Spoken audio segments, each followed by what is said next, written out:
Hi, welcome to the MacIver Report. I'm Bill Osmulski, Content Director for the MacIver Institute. This is our weekly podcast where we usually will talk about things that we ordinarily won't write about, but we're trying something different here in 2025 where we're going to review all of the content that we've put out over the week to make sure that you guys didn't miss anything, because it's really easy to miss a lot when you're dealing with online content. We're on a 24/7 news cycle in this world. And MacIver really has been cranking out the content over the past year. And a lot of it's really important stuff that you won't find anywhere but MacIver. So that's why we want to make sure you don't miss it. So I am here today with Michael Lucas. Go ahead and introduce yourself, Mike. How's it going? Michael Lucas, policy analyst. All right. Great introduction. That's good. So, all right. So let's go ahead.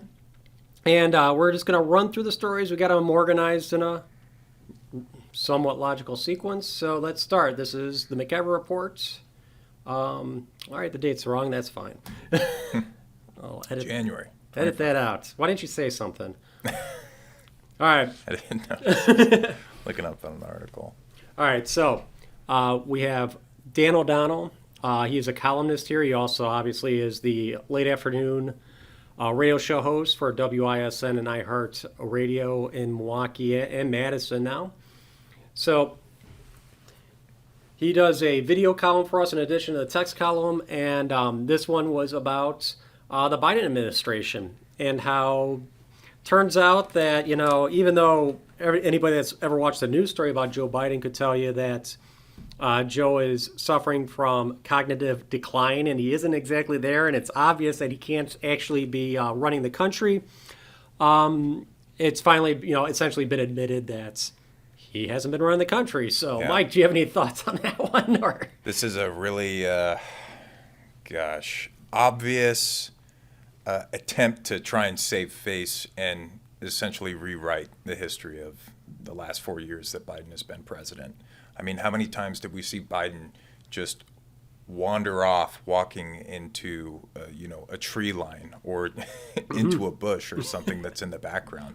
And, as soon as he turns around, CNN, MSNBC, C-SPAN, they cut the feed. But if you keep the cameras rolling, someone always had to go over and grab him and turn him around and usher him, in the correct direction. That happened like a dozen times at least. But probably, only a dozen, because he started figuring out that, oh my God, he doesn't know where he's going. Right up until the end. I mean, that Amazonian rainforest thing, I mean, that was, a month after the elections. Yeah, there was one incident where he started walking backwards, right? He's facing the cameras. He does a complete about face, and he just starts walking. Yeah.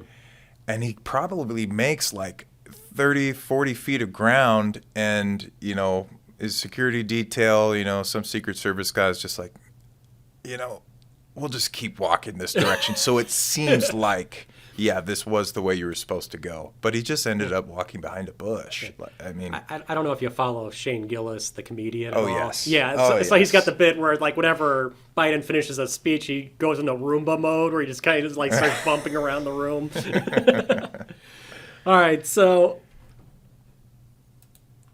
keeping it on the Biden administration, this is a story I'm pretty proud of. We did a lot of coverage of Andrea Palm when she was the Wisconsin Department of Health Services Secretary designee. She is a complete train wreck. Just during COVID, like, she was using flawed data, making these insane predictions, like we've had 3 people die of COVID so far, and within the next 2 weeks we're gonna have 1,500 die, and just really crazy stuff. That, I mean, even at the time you could see that that's not gonna happen. I mean, we're already into this time period. So she had that. She was constantly advising the governor to violate the state constitution. He didn't need too much encouragement to do that. But, and then she was actually involved in it. When the Constitution said that Governor Evers didn't have the constitutional authority to do something, he would have her sign it and, try to claim that even though the governor doesn't have this authority, his employee does. And so she was, like, really involved in a lot of this, misinformation that the government, these government narratives that they were just, throwing at the public And MacIver was there every step of the way, just always pointing out when she was lying or she was changing the story. And sometimes it happened within the same press conference, which was always fun for me. So, so she's always on our radar. After Biden got elected, she got appointed to be Deputy Secretary of HHS. And, the Senate approved her. But every now and then we'll throw in a Google search to see what she's up to. And so this story came up about electronic health records being leaked. And it was talking about, HHS has a new rule that they're proposing to fix this. And it's like, as a reporter, all kinds of like red flags start waving all over the place. It's like, wait a minute. So this is a big problem. You've got 4 weeks left in your administration. Now you're doing something about it. So, got to look into it deeper. All the news reports, all they had were the up to 2023 numbers. We don't trust anyone's numbers, or any secondhand data. We always go to the source. So for this one, just went to HHS's website. They've got a great dashboard that you can actually find through the story link on this. So, I saw, oh, wow, all the reports go all the way to December 28th. So we could pretty much call 2024 and figure out, what the number of breaches or cybersecurity breaches were. So, I mean, this chart is just insane. Yeah. It comes out to over 400 some individuals' records were leaked. There's only like 350, million Americans. So, obviously there's duplicates there. But I mean, you could pretty much, conclude that basically everyone's health records have been leaked under the Biden administration. And the funny thing, the interesting thing about this is HHS really didn't seem to be paying attention to this problem at all until 2022. So as soon as they start looking into this problem and working with the Cybersecurity Administration to fix it, or agency, all of a sudden it skyrockets. It just, just a lot of something that was really suspicious there. Surprised that, I'm not surprised that we came up, that we're the ones that dug this up. I mean, this actually happens a lot. Yeah. Kind of surprised that nobody else is picking up on it, though, after the fact and taking credit for it themselves, because that's usually how it goes. But, this is a huge story. So. Yeah. Did this data go back before 2013? Did it go back to 2010? Because that's when Obamacare. Yeah, I think it does. Yeah. But I mean, obviously it gets a little complicated because, you and I were talking before about, the transition to electronic health records. Yeah. So, I mean, that's something where.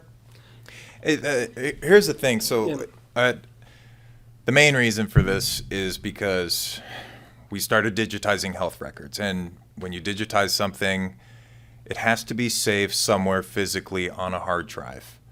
And if you have HHS or, some agency that is collecting health records from their citizens, and if it's being aggregated, at the federal level, it's all in a physical location. It doesn't take much to have some guy, pretending to be IT who may actually be IT, right? And going in with, a 30 terabyte hard drive, which is, $1,000, and just plugging it into your server network and downloading everything that you have on those hard drives. Oh, yeah. I mean, if you got the hard drive, plug in and you have access. I mean, these data centers aren't incredibly secure. The way the hardware works is you got to be able to just plug it in and go. So the only real security that you can have against a physical threat like that is to actually have a person saying, hey, who are you? What's going on here? So, I mean, that's a possibility for why this happens. And then also cyber attacks. Oh, yeah. If you have a public website and you have a login, for employees or something like that, that's got to be connected to the database. And if someone's clever enough, then they can get through and they can get everything that's stored there. Well, I'm thinking though too, electronic health records aren't new. Having online access to them, isn't new either. I mean, what the heck happened after 2022 that led to that huge jump? I mean, this is, 400% increase over what we had, during the worst of the Trump years for this. And you see, I mean, it got really bad under Obama. And this stuff is worth a lot of money. Now, it's not. It is important to say here that it isn't. These records aren't at the federal government's Health and Human Services building. This is all these individual healthcare providers and insurance companies have these records. So that's what we're talking about when we're talking about this huge surge in leaks.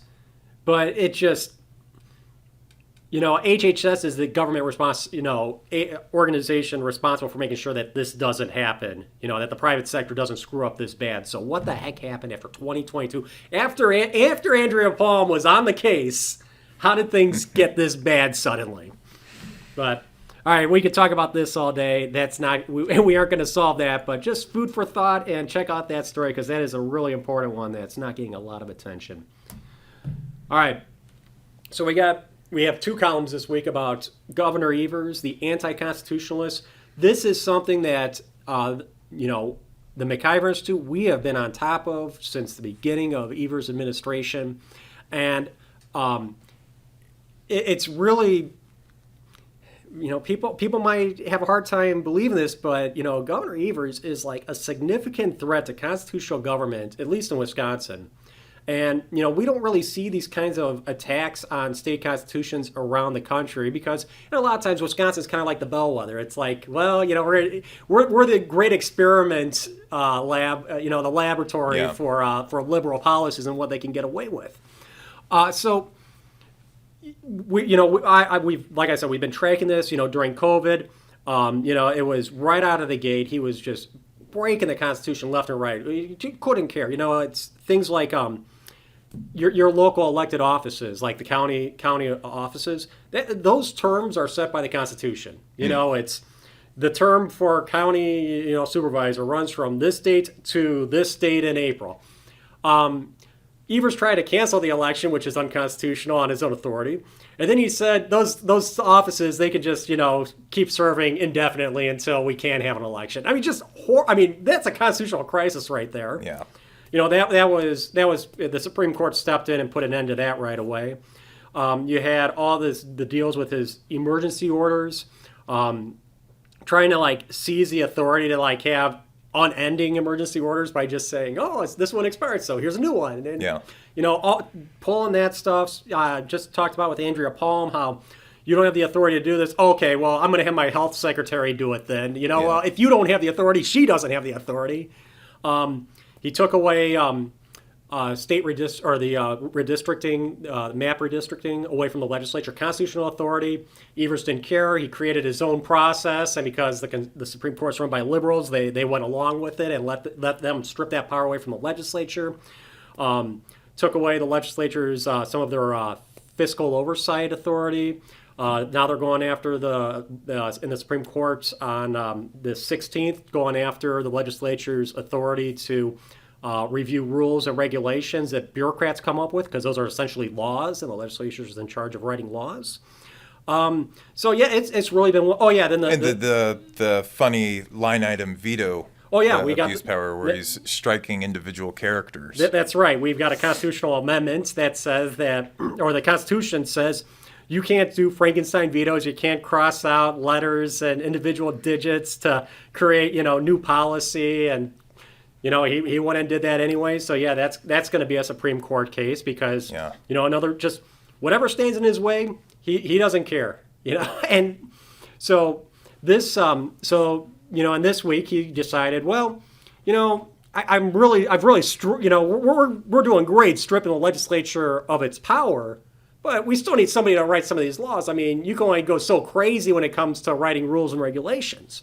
So Evers has his proposal. He wants more direct democracy. So anyone off the streets can write up a bill and circulate it around their neighborhood, get some signatures, and make a statewide referendum about it. And now you've got a new state law completely independent from the legislature. I mean, you might as well just board up the Capitol at this point, if that were to go through. Obviously, he needs the legislature's help to, in order for that happen. To make that happen. So, I think California does this. I don't know. Is stuff like this was going on when I was in like junior high and high school and I wasn't voting age. But I think California has this where the public can, bring a referendum to, But they're all liberals, so they don't need to do that because their legislature will do it anyway for them. Most of the time, not. But I think this is an example of what Evers is trying to do. When I was in junior high, there was a bill. Gay marriage had been legalized, okay, and the legislature voted on that, and blah blah blah. And then there was a popular referendum that came up the next year called Proposition 8 to repeal gay marriage. And I believe that was not introduced by the legislature. Yeah, it makes sense. Yeah, you're right. Was all they Democrats. So that was, I'm fairly certain, a law drafted by the public, and then it got a certain number of ballot, signatures, right? And then it showed up the next time we had an election, and they ended up being successful in repealing gay marriage, and it's not come back since. But that was done in California. Yeah. What happened today? But for Evers, double-edged sword. All of this is a double-edged sword. Yeah. Yeah, you're right. They're very short-sighted. They're just looking at right now. I'm in charge. And yeah, it's going to cut back the other way in the future. Yeah. I don't really know what I think about this sort of direct democracy approach. But in principle, I'm not opposed to it. But I think the main problem is the threshold. If something like this is going to come into effect, you need a lot of signatures. In order for this, to show up on the ballot, because I don't want more irrational voters, going to their polling place, their voting place, and voting on referendums that they don't know anything about, and then there's like 20 or 30 of them. Oh, they know about it. Right? The referendums are going to be make abortion absolutely legal in all cases, legalize marijuana use. I mean, that's what we're right. But the threshold needs to be sufficiently high. Yeah. Right. It can't be some vested interest. 10% of the population wants this to be up for vote. That's not good enough. Yeah. It needs to be significant. Yeah. So this is.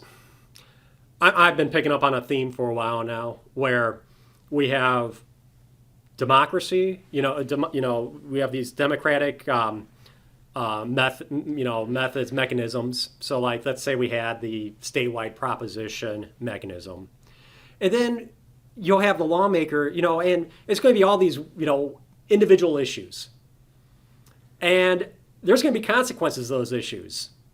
And rather than let people have to face the consequences of their bad votes, the state legislature will then step in to try to save people from themselves. And I'm getting a bit frustrated with this whole idea of, higher levels of government existing in a large part to protect people from democracy at lower levels. Mm-hmm. I kind of am of the mind of, you guys vote for this. You sit in it. This is your mess. You figure it out. In Wisconsin, that's been my stump lately on property taxes. People, especially school referendums, 77% success rate, 55% of Wisconsinites say raise my property taxes if it means more funding for schools. But then the legislature steps in and they try to increase aid to push those property taxes back down. They've created all these tax credits to really reduce the property tax burden of these local decisions. And it's no, this has got to, stop using my income tax money. Stop taking my income taxes to pay down my property taxes. Right. No, let's sit here. Let's think about what we've done. And as communities, we need to deal with these problems. Yes. California right now, this is a great one because, natural disaster on one hand, but you've been electing all these politicians for decades that have been making these decisions that have created this situation for you. And now the federal government's going to step in and pay for everything. Yep. It's like, no, this is California's problem. California needs to figure this out. I'm not saying, the federal government shouldn't have a role in this because, hey, that is the second largest city in the country. It's probably got the largest port in the world, Long Beach. Yep. But, when it comes to, we'll just bail you out. You screwed up. You guys made a bunch of bad decisions and we're going to, save you from all the consequences. No, this is, if you want democracy, you need to get democracy. Yeah. So. Yeah, it's a moral hazard. you have to let people suffer the consequences, or else you're just promoting or facilitating more bad behavior that leads to bad outcomes. Yeah. So, California has done this to themselves.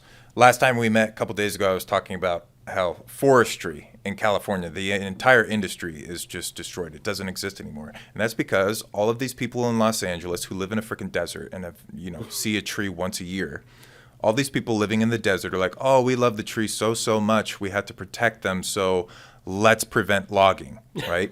And what's the effect of that? You say, oh, you used to be able to cut down trees that have, a trunk diameter of 1 foot, now it needs to be 2 feet.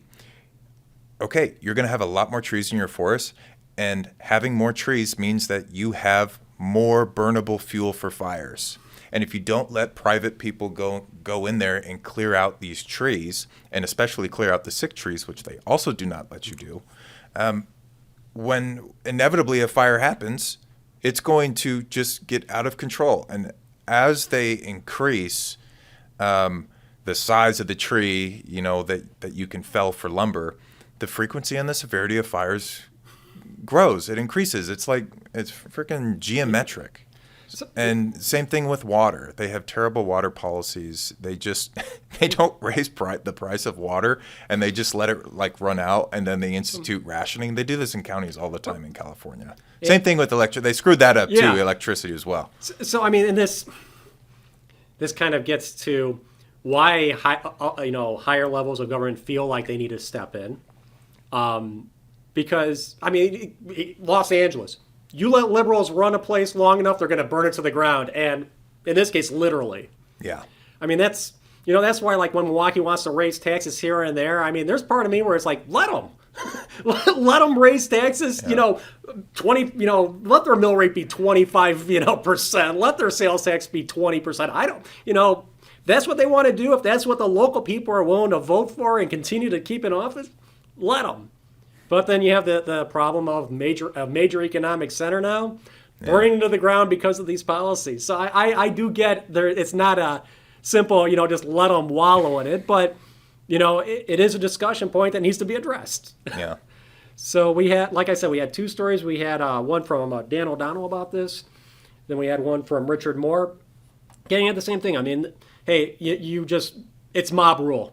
If you're just going to have, a resolution for everything that, the legislature decides this is a bad idea, and they're like, oh, well, the people want it though. So, all right, you're going to burn it all down. Yeah. Then this gets back to what I mentioned earlier about how, Governor Evers, he's hell-bent to strip the legislature of every last constitutional power they have, and this is par for the course. On the 16th, there's going to be a Supreme Court case. So every time a law is written, lawmakers are inclined to let the experts figure out how they want to execute that law. I mean, this is especially the case with natural resources laws. They aren't scientists, so let the scientists figure it out. That's always a mentality. The scientists that we're referring to are bureaucrats in the Department of Natural Resources. So they'll take some vague law that, has kind of a goal in mind. It's got intent sets, and they work within that framework, and they figure out all the regulations, the policies, the rules that are going to allow the government to actually enforce this new law and define it better. So when, anti-pollution laws, this is a good one because, you're talking, how many parts per million should there be of this, chemical in the air? I mean, you let the scientists figure that out. So, then the bureaucrats write the regulation, they bring it back to the legislature, and the legislature says, that looks good to us, or no, you went way out of line on this one. This has nothing to do with the scope of this law. So we're going to veto this. That was an air pollution law. And now you're writing rules for trash for garbage dump regulations, things like that. Obviously, Evers doesn't like the legislature being able to tell his bureaucrats that they can't do something, so they've taken it to the Supreme Court. Separation of powers. This needs to be thrown out. So that's going to the court on Thursday. Look, with a lot of these issues, whatever Evers wants, whatever liberals want, The Supreme Court's run by liberals. They're going to give them whatever they want. They don't care. We've covered this before of some of the insane arguments that they've proposed. The biggest one was, I don't care what the law says because that law that you're arguing for was written by old white guys who owned property 150 years ago. So shouldn't be taken seriously. That's where our liberal Supreme Court is right now. Which goes into, we've got a Supreme Court race coming up this spring, April 1st. Liberals took over the Supreme Court in 2023. We've covered a lot of the consequences, the results of that. A lot of it just, it's, the two big things that I've seen is, these attacks on the Constitution. Essentially, the dismantling of constitutional government in Wisconsin has accelerated. The district maps, that was huge. That was a power that the Constitution specifically gave to the legislature, and the Supreme Court let the governor strip that away from the legislature. Horrible. But that was just the beginning. So this is going to continue. And then the other thing is, like with that abortion thing, with the abortion case that they were hearing, where they were saying, this law is too old, we shouldn't take it seriously. And then they just fabricate whatever arguments that sound good in their own heads to justify these decisions, and that's just creating uncertainty everywhere. And nobody wants to live in a place of uncertainty, legal uncertainty. Nobody wants to do business in a place of legal uncertainty. Yeah. So you are destabilizing. You're not only just dismantling the state constitution, you're also destabilizing our economic environment in Wisconsin at the same time. Which maybe they want because it's more pretext for them to do more activist things. You know what? That's a great... To expand the scope of the state's power. That's a great point, because every problem that liberals and government creates... Using California as an example, I sort of imagine that the governor is very happy that there is a drug problem and a homeless problem in San Francisco and LA and wherever you go in California. You burnt down all this private property, and now government made a terrible decision that results in a bunch of private property getting burned down, and now government gets to go and help solve this problem. They get to be the heroes. Yeah. I was listening to Ben Yacht this morning. He said that he had talked to Canada, and Canada flew some helicopters down to help quench the flames of the fire. And now what does he have? He also has national attention. There's no such thing as bad PR. That's right. He's looking like a hero, walking through the ashes, comforting people, and saying how terrible Trump is for saying that this is politicians that probably fault for this happening. Yeah. Apparently that race is off to a good start. Fundraising is always complicated in these races, but apparently the conservative candidate and the liberal candidate have both raised about the same amount of money at this point, so that's interesting. The legislature, they just kicked off on January 6th here in Wisconsin, and they've already are working on their first floor votes because every law Republicans have ever passed are under attack by the Supreme Court and the executive and Governor Evers. They're trying. What the legislature is trying to do is get as much as start getting some of these conservative policies enshrined in the Constitution, and to do that, the entire legislature, both chambers, have to approve a resolution in one session, and then the next session they have to approve it again. And then the voters goes to a statewide referendum where the voters get the final say. Yeah. So the one that they've already taken votes on is the voter ID amendments. This is just a voter ID law, only now it would be part of the Constitution. It passed last session. It's passed the Senate. It's going to go to the Assembly next, and then to the voters on April 1st. So be a lot of incentive to vote on that, or to vote in that election, I should say. Speaking of elections, in the city of Madison, 200 ballots from the November election apparently were never counted, and the Wisconsin Elections Commission wants answers, so we've got a story about that. Washington County Executive, they want more funding for their courts in the next state budgets. Okay, so let's talk about the state budget.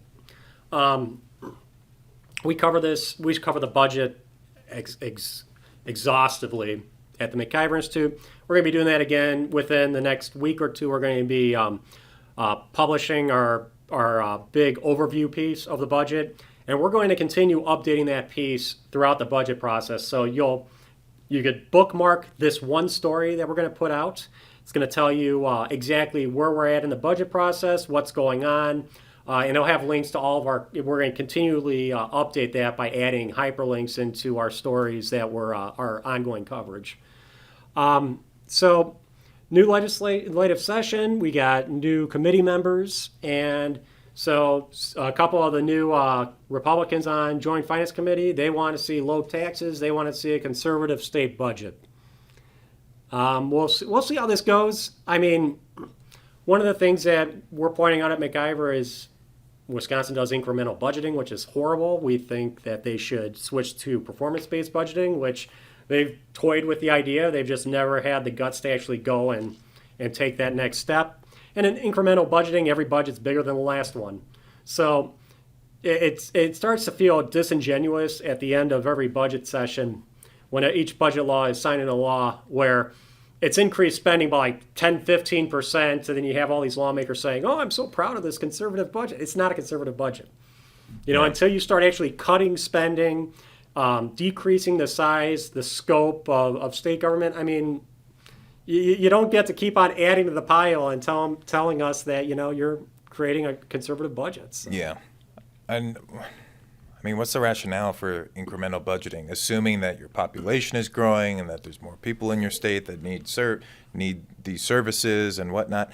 But 10, 15%, it's like, okay, your population isn't increasing by 10 to 15%. Or if, the size of your economy increases by 10 to 15%, well then, right, or inflation. It's like, okay, inflation, we checked this out, annual inflation has been 5%, right? Just a little shy of that for the last 4 years. Cumulatively, obviously 20%. It's actually 40, but using official statistics, it's 20.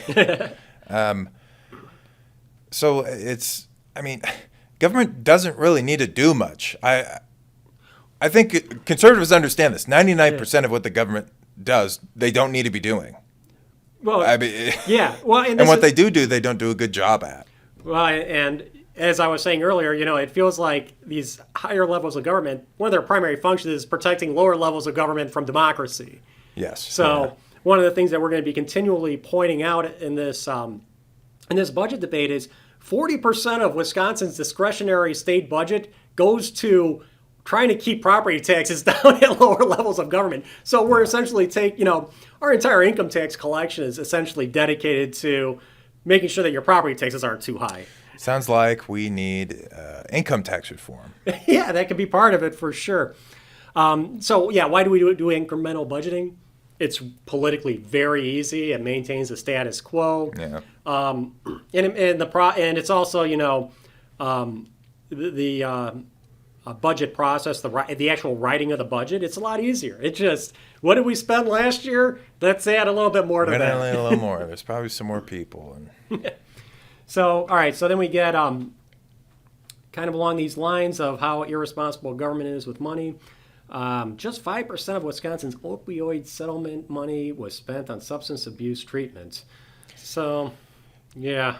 And let me look up the total. What was the total budget? Wisconsin Department of Health Services on Thursday released a report into the state's $21 million in opioid settlement funds. So, I mean, what?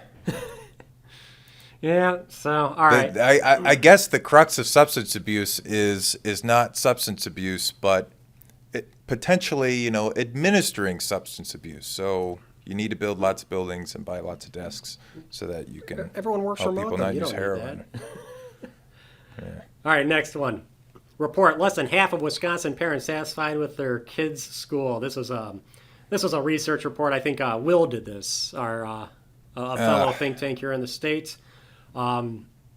So yeah, Will. This is our. You and I love talking about schools and school finance. So less than half of Wisconsin parents are happy with their kids' schools.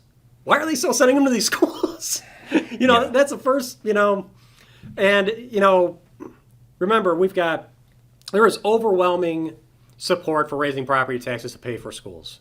So you've got, 55, I think that report said it was 55% of parents weren't happy with their kids, the quality of education their kids are getting at school. Yeah, yeah. All right, so 55% say they don't care for what their kids are getting at school.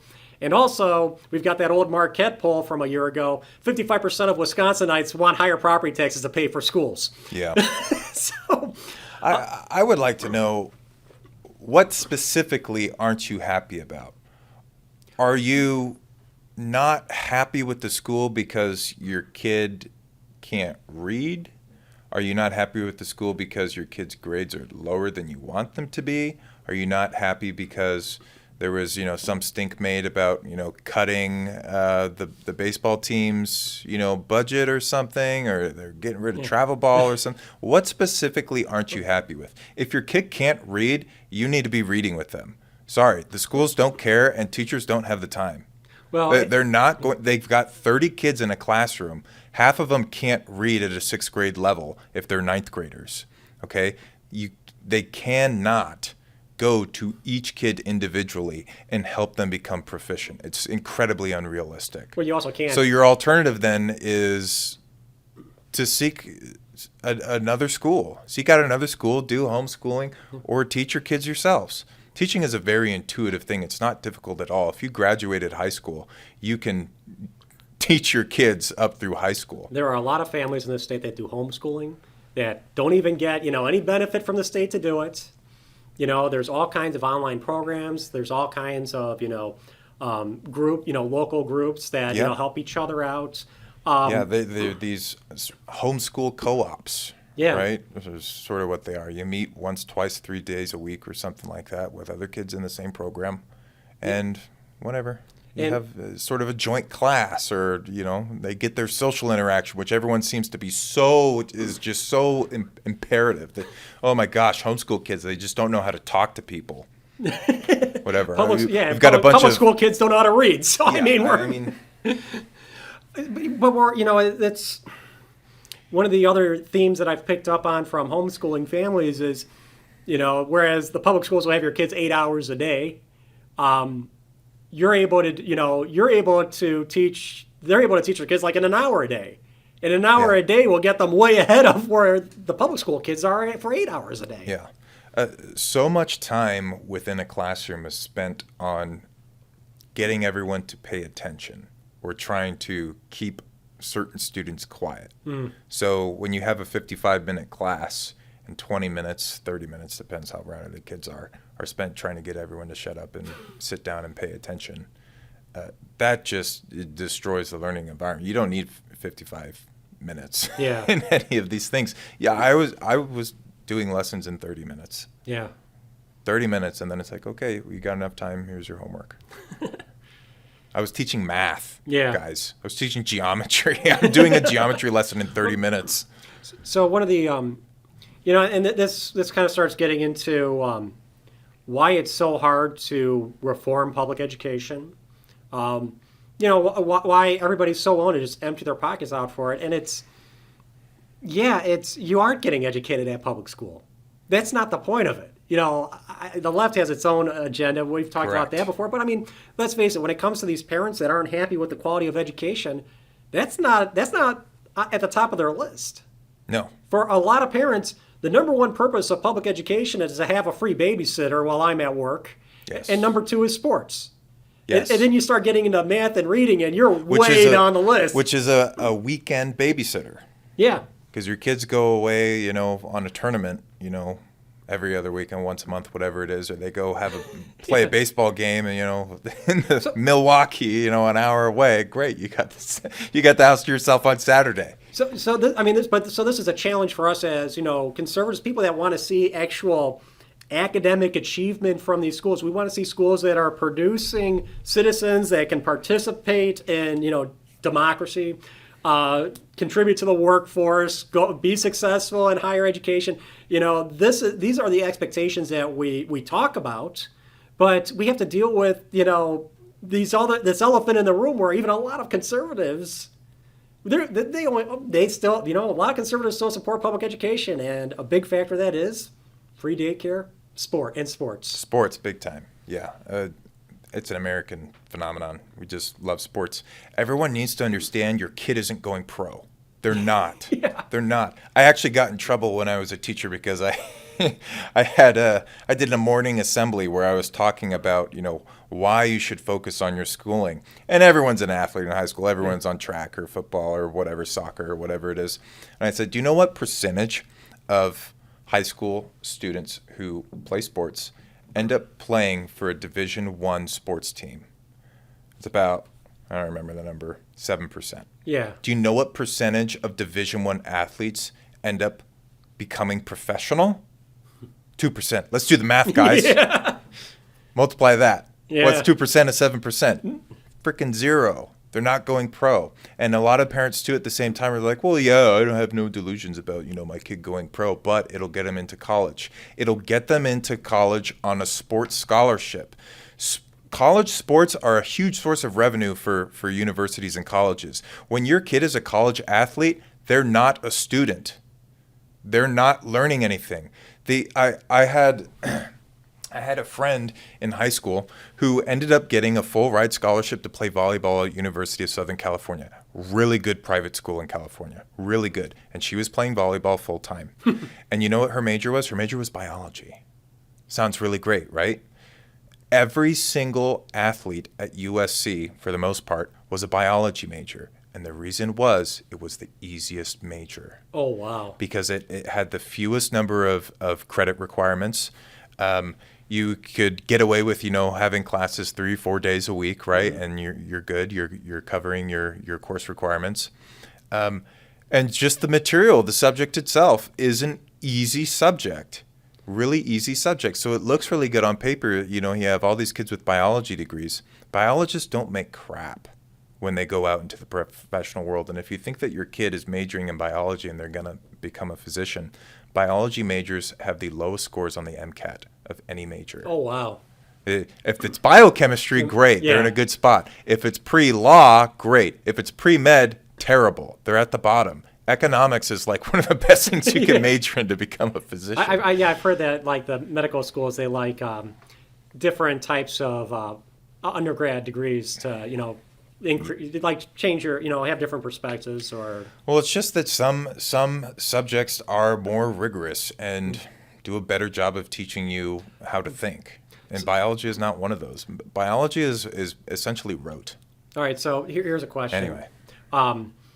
You having been a teacher, and when it comes to high school sports, so let's say you got a kid, he's a high school, superstar at basketball at your little high school, and the kid gets his choice.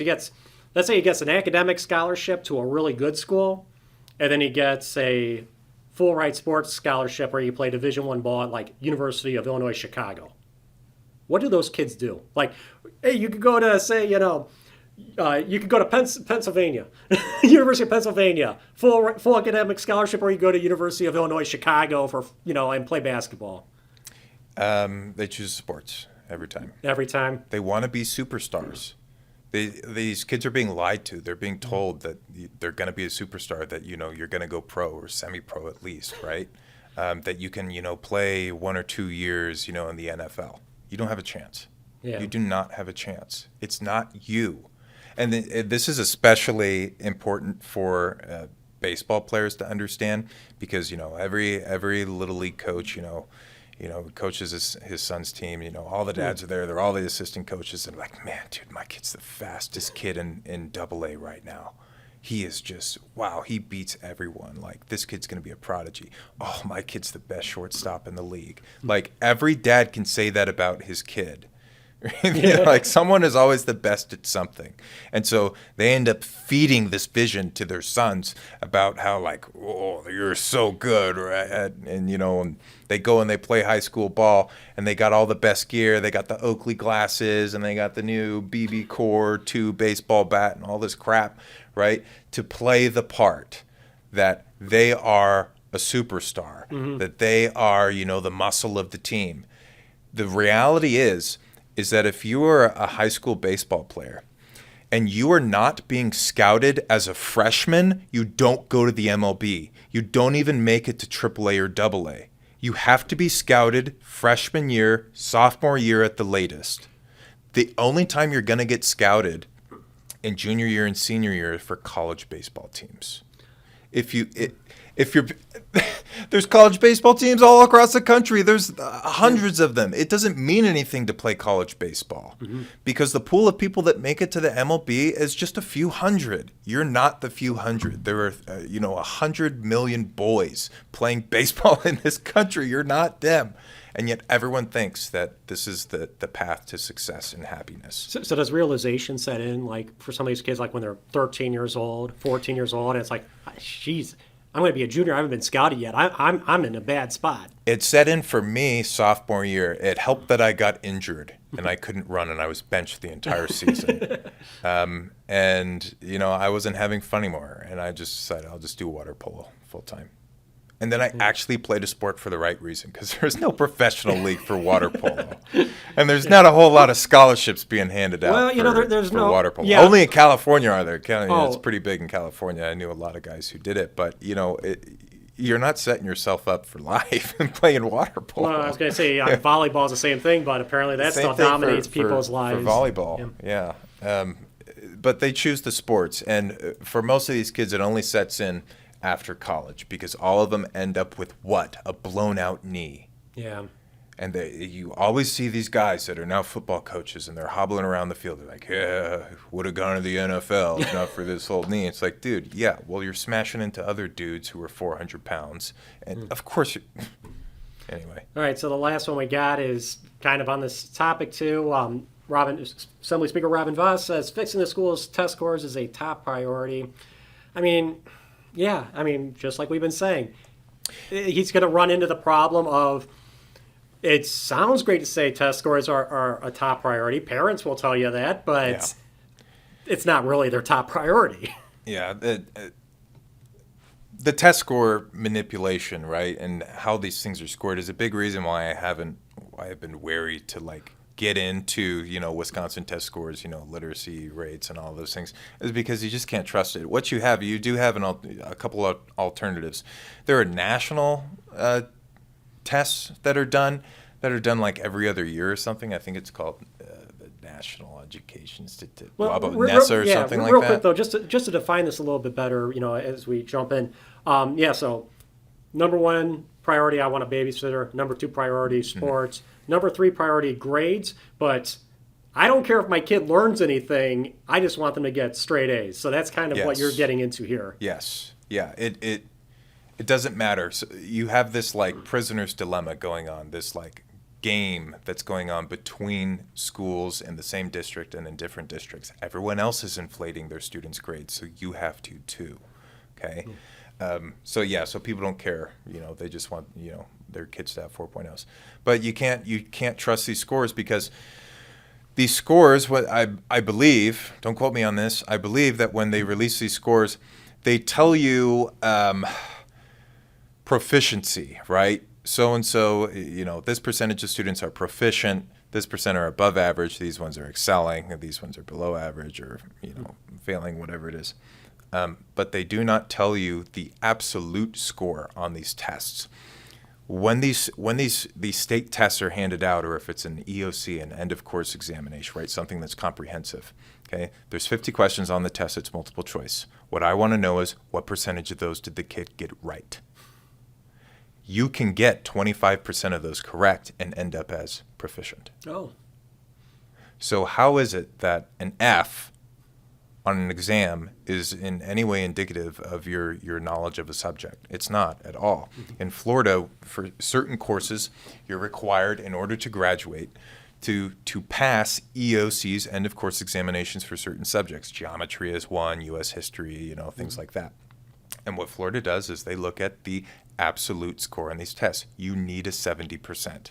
You have to. That's the whole point of a test. It doesn't do anyone any good to say, oh yeah, well, half of these questions the kids should be able to answer. The other 50% are really to nail down on the really excelling kids. You don't need that many questions in order to figure out who's in the top 1% versus the top 2%. Mm-hmm. You only need 5 questions for that at most. It actually usually boils down to just 3.